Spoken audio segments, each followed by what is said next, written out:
Welcome, everybody. Let's get started. Can I have your attention?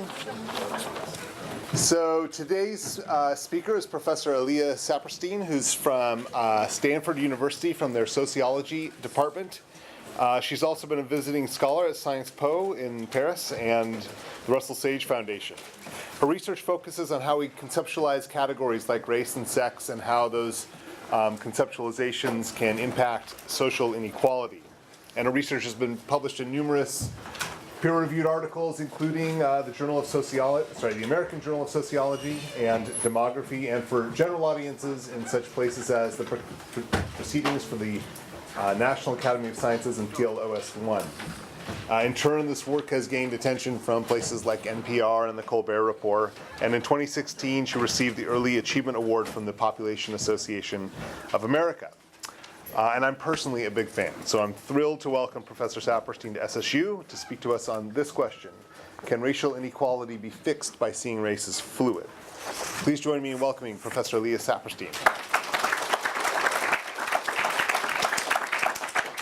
Thank you, Josh, and thank you all for coming. I really appreciate you being here today so that I can share my work with you, but I'm also hoping you guys can help me a little bit, because I have to admit, I'm not sure I know the answer to the question that is the title of my talk. So in true academic fashion, I'm going to kind of hem and haw and talk around the idea of the question, and I'm hoping by the end I can also hear what you guys think the answer is, either what you already think the answer is or what you think after I tell you, share some of my research with you today.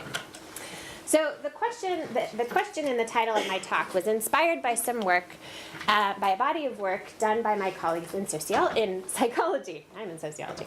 And psychologists have found over and over again, looking at lots of different traits from gender and math ability to sexual orientation and race, that people who believe a particular trait is innate or stable are more likely than people who see the same trait as learned or malleable to exhibit prejudice, to endorse stereotypes, to favor policies of segregation like same-gender classrooms or the North Carolina bathroom bill or Trump's Muslim ban. They're also more likely to explain behavior based on what psychologists call dispositional rather than situational causes. So they're more likely to say that you don't have a job and you're a drug abuser because you're lazy and have weak morals, not because of the economic downturn and the pharmaceutical companies overprescribing opioids, for example.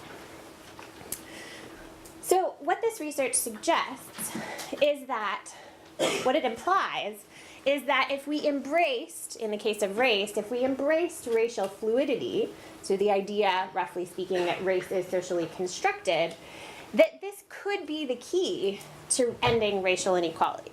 So that if people think that characteristics are fluid, they're less likely to do all of these things that support a regime of race or gender or sexual orientation inequality. Of course, the catch is, race and inequality has been with us for hundreds and hundreds of years. Probably if you're here in this room, I don't need to go over this history for you, but just to make sure that we're all on the same page. The idea of race, people argue about exactly when it was invented and exactly in what place and for what purpose. But for the most part, the ideology that we know of as race was created not as a neutral recognition of skin color differences or geographic origin differences, but as a justification for inequality. So in the 18th and 19th centuries, people looked out on the world, they saw inequality, in many cases some of them were interested in perpetuating it through slavery and conquest, and they used ideas about race and who was superior and who was inferior to justify why it was okay to enslave certain people and take other people's land. So these two pictures that I'm showing you on the left are the famous images from Blumenbach's skulls, where the Caucasian skull, which he thought was the most beautiful, is on the top, and the image on the right, which is from the Races of Mankind in 1911, clearly makes the high status, presumably educated white man at the central of the other races of mankind, at the center of the other races of mankind. So these kinds of ideas about race and equality have been with us for a long, long, long time. And although perhaps a couple years ago this might have seemed like ancient history, the last couple years have given us reason to believe that we are not so far from this history as we might like. So Ferguson, Black Lives Matter movement, the backlash against Rachel Dolezal, the Charleston shooting, and most recently, the demonstrations associated with Charlottesville remind us that most Americans are not ready to think of race as fluid, and perhaps a surprising number of white people still believe that they deserve better than other people who live in the same country. Now, most Americans don't believe that. Most white people don't believe that. But we still have the challenge of how do we get past this long history connecting race and inequality? How do we get rid of race and these old associations and these old stereotypes?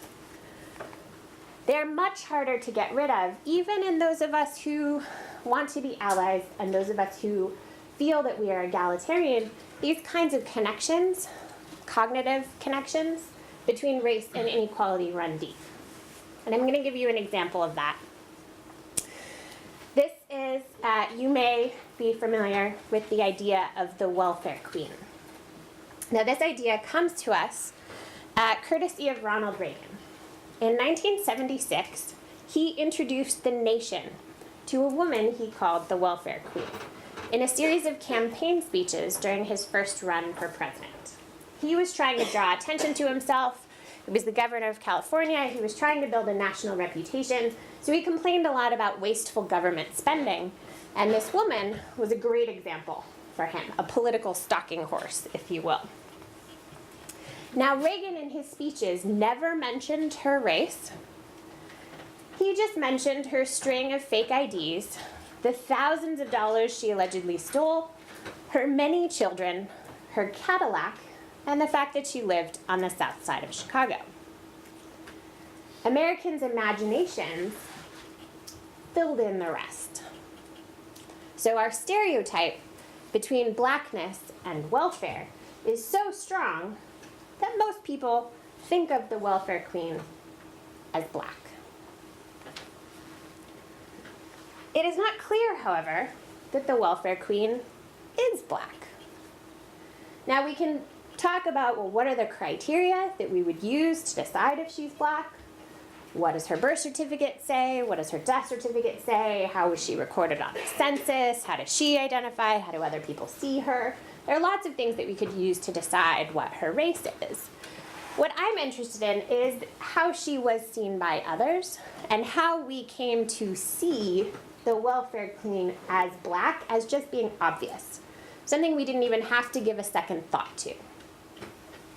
So the backstory about this woman, and it's hard to tell you her name because she used a lot of aliases.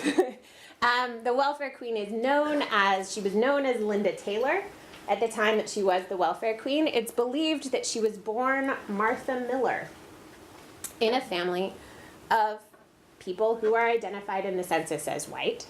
And 10 years before she became famous as the welfare queen, she was, the story on the left that says, phony heiress of policy king gets 6 months. So she was accused of falsely claiming an inheritance. At that time, she was going by the name of Constance Wakefield. And her relatives came to court, and in an episode not unlike the outing of Rachel Dolezal, announced to the court that she and her family were in fact white, and so she couldn't be this, the wife of this particular heiress. In coverage of her many exploits in the Chicago Tribune, reporter George Bliss describes her as she allegedly has posed as a Filipino, white, and a black to obtain welfare aid. So she kind of made a habit of allowing people to see what they wanted to see in her and using race as a way to get what she wanted. The picture on the right is a picture of her from the 1980s in Florida shortly before she died. As journalist Josh Levin put it in a wonderful article in Slate, if you're curious about more of this history, she was white according to official records and in the view of certain family members who couldn't imagine it any other way. She was black, or colored, or Negro, when it suited her needs, or when someone saw a woman they didn't think, or didn't want to think, could possibly be Caucasian. Sorry, that's her at the time of her conviction. So I'm telling you this anecdote because what I'm going to tell you now is a bunch of research that's largely based on quantitative data that is much less interesting.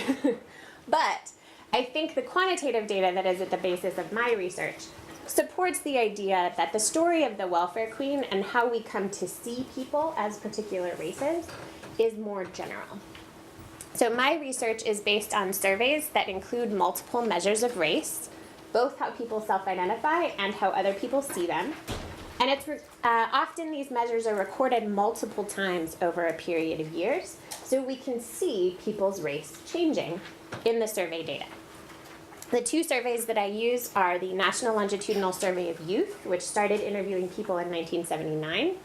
And I'll also show you some results from the National Study of Adolescent to Adult Health, which started interviewing people in 1994-95.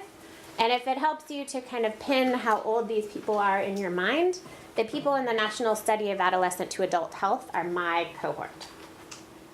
So they're people who were in school, in college, et cetera, around the same time that I was. I'm also going to show you a little bit of evidence from a categorization experiment that I conducted along with some social psychologists. And this allows us to control for aspects of physical appearance that are not recorded in the survey data. So that's where we're headed. By the way, if you guys have any questions, like short clarifying questions, because something I said isn't clear, please feel free to raise your hand and I'd be happy to answer it. So to give you a sense of where the data that I use comes from, I'm going to tell you a little bit about how the survey works. So the National Longitudinal Survey of Youth, every year in the beginning and every other year starting in 1994, an interviewer would come to the house of the people who were part of the survey and would talk to them about, how's your life going? Have you had any more kids? Are you still married? Are you still working at the same job? How much money do you make? Do you smoke? Lots of questions about how things are going, and they check in year after year after year after year. Now, at the end of the interview, the survey interviewer would typically go back to their car and fill out this section known as the interviewer remarks. And what you should notice is, in addition to saying how long the interviewer was and what date it occurred on, and other things like whether there were other people in the room or whether the person was cooperative and understood the questions, one of the things that the interviewer is asked to record is the race of the person they talked to. They're given the categories white, black, and other. Those categories sound kind of strange to us now. In 1979, that was a bit more typical, thinking about what racial variation looked like in the United States. So this survey is still being conducted today, but from 1979 to 1998, the interviewers were asked to complete this question at the end of every single interview they conducted. So what this means is that each person in the survey has up to 19 years of data on how someone else perceived their race. So these are some examples of what I would call a racial classification trajectory. So the example on the top is someone whose race is always classified the same way every year. They were white in every single year that the survey interviewer talked to them. The other examples in the table are examples of people whose racial classifications changed over time. Now, these are not the only examples from the data, but these are the most common examples at each level of racial fluidity. So the most common example of having one classification different was being classified as other in the first year and white every year after that. But other people would have been white in all the years but 1 year in which they were black, or black in all the years but 1 year in which they were white. That one just happens to be the most common. But so, looking at this data, for one thing, 20% of the 12,000 people in the survey had at least one change in their racial classification over those 19 years. That suggests race is a lot more fluid than we typically think. That means 80% never experienced any change. They were always white, always black, always other. But 20% of the people in the sample fell into one of those other categories where their race did change over time. And what this raised for me was, well, so if race changes over time, what predicts why you're other in 1 year, or black, or white? Is there something going on in that particular year? Is there something else that's changing about your life that might help us understand why someone suddenly sees you differently? So we asked the question, if we take all the people who were not seen as white in the previous year, but are seen as white in the next year, what other things did they share in common? What predicted who might have been seen as white in the next year if they were not white, according to the survey interviewer in the previous year? And what we find is that a lot of things that we associate with success or, the good life were associated with being classified as white in the subsequent year. So if someone moved to the suburbs, or got their bachelor's degree, or got married, they were more likely to be seen as white in the subsequent year than someone who didn't have a change in their status along those same dimensions. Then if we took something, an experience that maybe society doesn't think is so positive, like being an unmarried parent, this was particularly stigmatized in the 1980s and early 90s when this data comes from. So if we take something that people don't think of as being positive, you can see that it made it less likely that someone would switch from not white to white in the subsequent year. So we concluded that departures, I forgot to tell you, the dashed line there is the average level of fluidity. So on average, about 9% of people change from not white to white in a given year. So what we're interested in is, if you think of average fluidity as being like, yeah, we're just not sure what to classify you as, so there's some wiggle room. You can think of the average level of fluidity as that. So what we're interested in is, when do these kinds of changes, when do they differ from the average level of fluidity? And when they differ, what it indicates is that upward mobility, being successful, doing the things that society thinks is right, increases the odds of being seen as white by the interviewer in the subsequent year. Now I want you to pay attention to the y-axis. On this chart, it goes from 0 to 18%. On the next chart, it goes from 0 to 1.8%. So I'm not trying to mess with you. That is a change in magnitude. So what you should take away from this is changes from not white to white are an order of magnitude more common than changes from not black to black. However, the few changes from not black to black that do occur in the survey suggest the opposite pattern of what we just saw. So if you become an unmarried parent between one survey and the next, the survey interviewer is more likely to see you as black in the subsequent year. If you lost your job or your income fell below the poverty line, the interviewer was significantly more likely to see you as black in the subsequent year.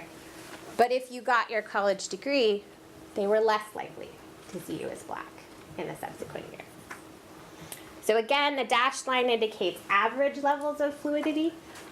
0.7% of the sample changed from not black to black in any given year. but changes were more likely when the person experienced downward mobility, when something bad happened to them, when they had some kind of economic shock. They were more likely to be seen as black by the survey interviewer in the subsequent year. So you might be wondering, who are these people? What do they look like? How could this possibly happen? Race is so obvious. I mean, the woman talking to me is clearly white. So we were interested in this too, because the surveys do not say things like what hair color they had or what skin color they had. So we can't control for whether people looked different using the survey data.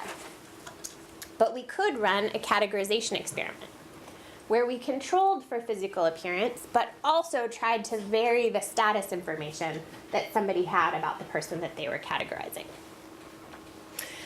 So we did this. This is exactly the screen that the subjects of the experiment saw. And so they were shown a face that was dressed, in this case, in a suit. And they were asked to categorize the faces that they saw as quickly as they could by moving the mouse up and to the left to categorize someone as black, and up and to the right to categorize someone as white. So we were interested in two things. One, what category did they pick?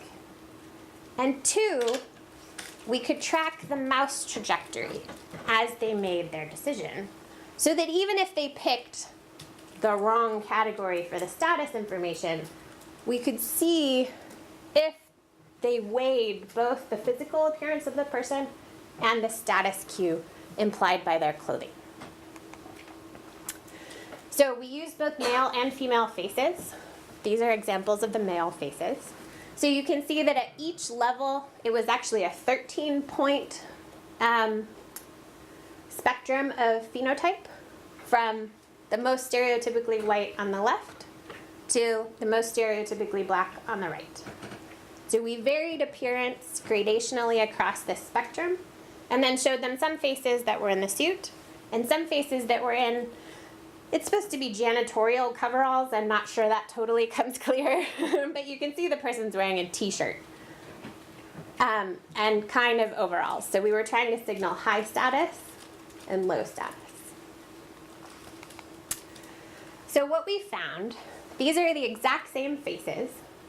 They are not the exact middle, but in the middle of the spectrum. And what we found is that, as expected, if the face was wearing the business suit, they were more likely to classify that face as white. And that held true across the entire physical appearance spectrum, but was most significant in the middle when people's appearance was ambiguous. But when we looked at the mouse trajectories, what we saw is that even when they were classifying the same face in the janitor coveralls, even when they classified that face as white, you can see the trajectory veers ever so slightly, but statistically significantly closer to the black category. So we interpret this to mean that their brains are sort of, anybody's brain who's doing this, is weighing, okay, I know white people look like this and black people look like this, but I also know that white people do this and that black people do other things, and that they're weighing status information and appearance information as they make categorizations. So you can think of the trajectory as like them fighting the impulse to classify the face differently because of the clothing that's attached to it.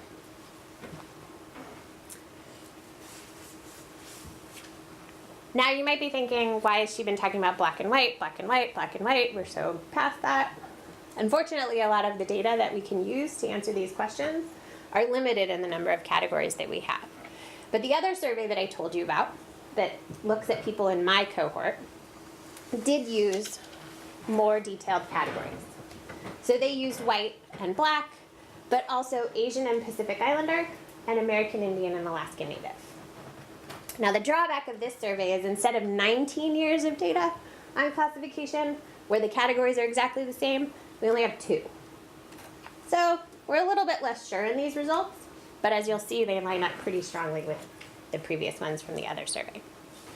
The other catch is, because these people are younger, we can't look at the same status outcomes in both surveys. But in this survey, they're in their 20s and early 30s, and so we can look at contact with the criminal justice system.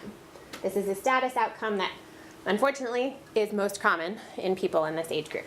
So we were interested in looking at their race in the first survey wave, looking at whether they were arrested or not in between, and then looking at their race again after they experienced an arrest to see if it changed.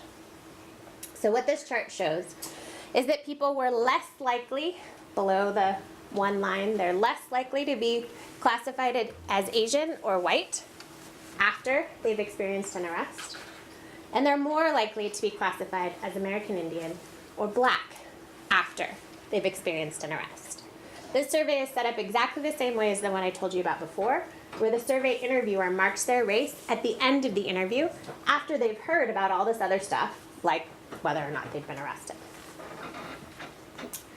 So let me show you in a little bit more detail what I mean by they were less likely to be classified as Asian and more likely to be classified as American Indian or black. So let's take someone who was classified as Asian in the first wave of the survey. Then we're going to look at whether they were arrested or not. And we're going to look at the different possible racial destinations that the survey interviewer could have put them in. They could stay Asian, they could move to white, they could move to American Indian, and they can move to black. So what you can see here is that someone who starts out Asian in the first wave of the survey is less likely to stay Asian if they were arrested in between the two survey waves. They are, ironically, more likely to be classified as white, which tells us maybe something about the spectrum of our stereotypes about race and crime. So Asians are perhaps the least likely to participate in crime. Whites, American Indians, and blacks perhaps are more likely to participate in crime in our stereotypes. So then the person who is classified as Asian is more likely to be classified not only as white, but also as American Indian. Now, if we take someone who is American Indian in the first survey wave and look at how they were classified depending on their arrest record, we see that they're less likely to be classified as Asian, they're less likely to be classified as white, they're more likely to stay American Indian, and they're more likely to have the survey interviewer change and list them as black. So what do we take from all of this? Other than the fact that race is clearly more fluid than we typically think, I want to take you back to inequality. What does this do about the association between race and inequality? So you need to think about three different directions of stability and change in racial classification. You need to think about who's entering the category from one time point to another. So let's take someone who's previously not classified as black. They were anything but black in the first survey wave. If they were arrested, those are the darker bars in the chart, if they were arrested, they're more likely to be newly classified as black in the next survey wave. We take someone who is not classified as Asian. What category do they enter? They are more likely to enter the Asian category if they were not arrested. So you're more likely to enter the black category if you were arrested. You're more likely to enter the Asian category if you were not arrested. What about exiting? Who left a category from one time point to the next? So if you were classified as Asian, you're less likely to be classified as Asian again if you were arrested. That association between Asianness and the lack of crime is being reinforced by who's entering and who's leaving the category. Similarly, if you were previously classified as black, again, there are many fewer changes to and from black, but you are statistically significantly less likely to be classified as black, again, if you were not arrested. So you leave the black category when you were not arrested. And then lastly, you have the people who stay in the same racial category from the one time point to the next. So this is not only about fluidity. Most of what happens here is actually stability. But there are patterns in the stability as well. So you are more likely to stay in the black category if you were arrested. And you are more likely to stay in the Asian category if you were not arrested. So we have a vicious cycle here between existing racial inequality in criminal justice system and the inequality that we create through the way that we perceive people. Now, the last category you might be wondering about is Hispanic. In most of this data, and in most data in the United States up till now, we don't categorize Hispanic as a race. We ask about it in a separate question called ethnic origin. That is potentially changing. The Census Bureau has been considering adding Hispanic as a racial category so that you could pick white, black, Hispanic, Asian, etc. But we can look at how people and so, well, I forgot. So because it's not classified as a race, the survey interviewers were never asked, does that person look Hispanic? But we can look at whether people identify themselves as Hispanic and whether that changes over time. And what research suggests from other scholars and my own is that something similar happens in terms of how people identify themselves, not only by race, but also by Hispanic origin. So that not only does it change over time, people don't identify necessarily consistently as Hispanic, either over time or across generations, so from parents to children. Parents might identify as Hispanic, but children don't. The other thing, what I find in my research is that people with ancestors who were born in Spanish-speaking countries, so that's our definition of Hispanic origin, people whose ancestors were born in Spanish-speaking countries, are less likely to identify as Hispanic the more successful or assimilated they are. So they'll tell you that they have ancestors from Spanish-speaking countries, but if you ask them, do you identify as Hispanic, they will say no. And those people are more likely to be employed, to have higher incomes, are less likely to have been in jail, and are less likely to have received welfare. So that means the opposite is true. People who are consistently identifying as Hispanic over time are more likely to have experienced negative things. So someone who was unemployed at some point in their life is more likely to continue to identifying as Hispanic over and over and over again later in life. So we see a similar pattern with how other people see you and potentially how we identify ourselves as well. So let's go back to that question that we started with. Can we fix racial inequality by seeing race as fluid? If we weigh that data, that's depressing. Seems like if race is fluid, we're only reinforcing inequality. That people are moving in and out of categories in ways that cement and maintain the inequality that we already have. That suggests that fluidity is not going to help us eliminate inequality. But I do think the psychologists are onto something. Because we can't see those patterns that I just showed you unless we think that race is not fixed. You wouldn't even think to look at that data. You wouldn't even think to look for that data if you thought race was stable at birth and fixed. You would only need one point in time in which you saw how someone identified or how someone else classified them to know their race. So you can't even see what I just showed you without taking that first step and thinking that race and ethnicity might be fluid. I also think that often we associate seeing race as fluid with distracting from the real problems that matter. from the people being shot in the streets, from the Nazis marching on our campuses. I would argue paying attention to the social construction of race does not sidetrack us from the things that matter.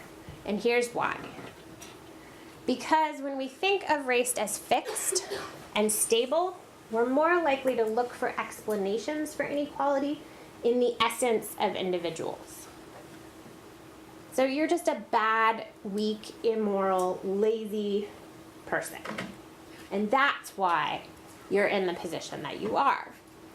If we think of race as fluid, I think it forces us, it forces us to look at who we categorize as what and why. And it forces us, it exposes the social and political mechanisms that maintain inequality. We can no longer blame individuals for the inequality that they experience. We have to look at the whole system, including our own perceptions, that helps maintain it. Thank you.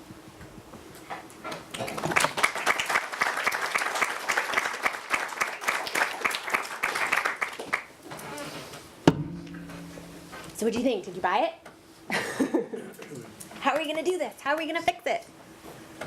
Can we fix it?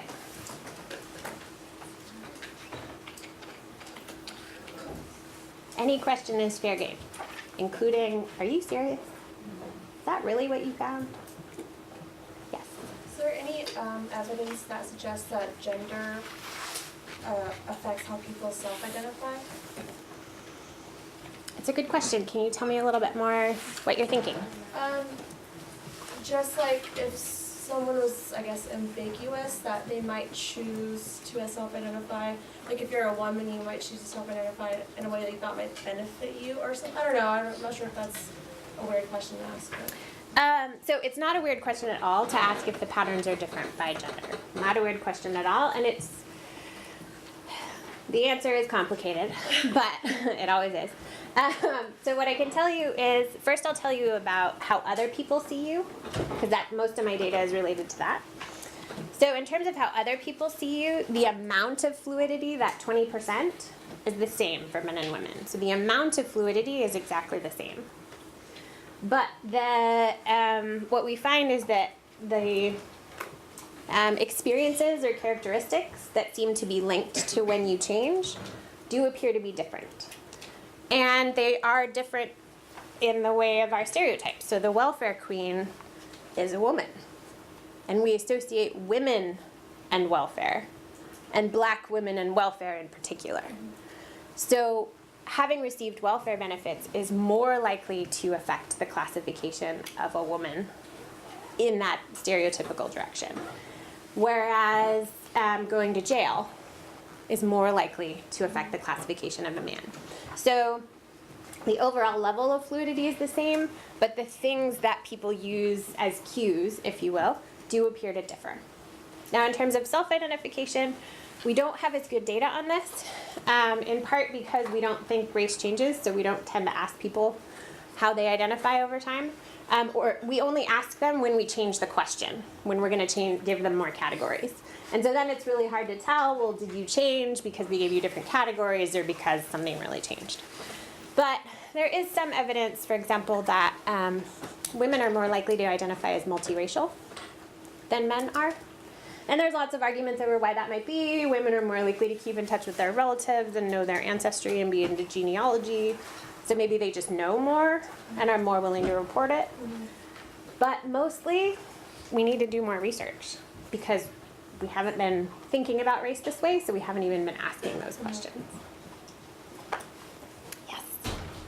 For the experiment that you did with picking the white or black person, I was wondering, like, did you use all white people to do the experiment, or did you keep track of, like, if, you know, like that kind of thing? It's a great question. So the experiment was run at Tufts University using Tufts University college students. And so they were not all white, but they were mostly white. And there were not enough, so the results didn't, there are non-white people in the sample, but there are not enough non-white people to be able to say, oh, white people do this, black people do this, Asian people do this. if I can assume why you're asking, which maybe not, so you can correct me, but there is, a lot of people think like, oh, you know, different races, like you're more likely to classify someone as black if you are black. You're more likely to classify someone as Latino if you are Latino. And there's lots of speculation about why this is. For the most part, in psychological experiments, we don't have good data on whether that's true. And in the surveys, where we do have interviewers who are of different races, unfortunately, we can't disentangle whether black people are more likely to, people who identify as black, are more likely to classify other people as black because they are more likely to be assigned in neighborhoods that are predominantly black. So we haven't, this is another example of if we start thinking about race differently, we would set up our studies differently to account for these kinds of factors. But that may not have been where you were heading, so correct me if I'm wrong. Yeah, I was wondering was if like black people stereotyped as much as white people did on that specific subject. I don't know of any evidence that suggests that they do. Okay. There is reason to believe that what all of our studies, psychology and mine, show you is what white people think. Because survey interviewers, the majority of survey interviewers are middle-aged, middle-class white women. So we can generalize the most easily to that group. We're pretty sure that this is how they classify people. And given that middle-aged, middle-class white women tend to be teachers and human resource managers and the kinds of people who are gatekeepers in the institutions that we all navigate, how they classify people is actually really important. But we don't know. We don't have a lot of good data on whether those patterns generalize. Yes? In other class, I read research about how people change their perception, whether how they are labeled. So is there any because when you explain the things with the graph, associating traits with whiteness and blackness, people generally have a little more prejudice and stereotype against little black. Do you think what if you refer black people like African American or like that? Do you think the result can change a little bit, or does it affect the result? So I'm going to tell you what I think you said, and you can tell me if I'm wrong. So I think what you're asking is if you know how someone identifies themselves, does that change these results? Yeah, kind of. Okay, I'll tell you the answer to that, and then you can follow up if you need to. So what's interesting, so in the survey where the interviewers classified them every year for 19 years, only in the first year did they directly ask the person how they identified. So only in the first year would they have first heard, oh, I identify as Hispanic, or I identify as African American, or I identify as Chinese, before they classified them. In all the other years, they would not have heard explicitly what the person said. Now, of course, there's lots of ways that you might guess someone's race. The other people in their household, what their appearance looks like, right? So it's very likely that the interviewer was using other cues other than how they self-identified in all those other years. And we didn't find that the patterns were different in terms of linking race and status when the interviewer also heard how the person identified. So we don't have great data on it, but the data that we have suggests that interviewers are perfectly happy to ignore what you say about yourself. Like, they have an idea of what category you belong in, and their instructions say, go by observation, don't go by what the other person says. So they are perfectly willing, even if you said, I identify as Latino, they might be like, nope, black, nope, white. And so there's a lot of evidence that suggests that, yeah, we do. Overall, we tend to take other people's word for it, But if we think that someone, Rachel Dolezal is perhaps a good example of this, that if we think someone is claiming something they shouldn't, we are happy to fix it for them. Fix it, I should say. Yes. Does geographical origin of like a person play a role in or determine their like classification of race? So, like the survey interviewer or the person they're classifying? Both. That's a good question.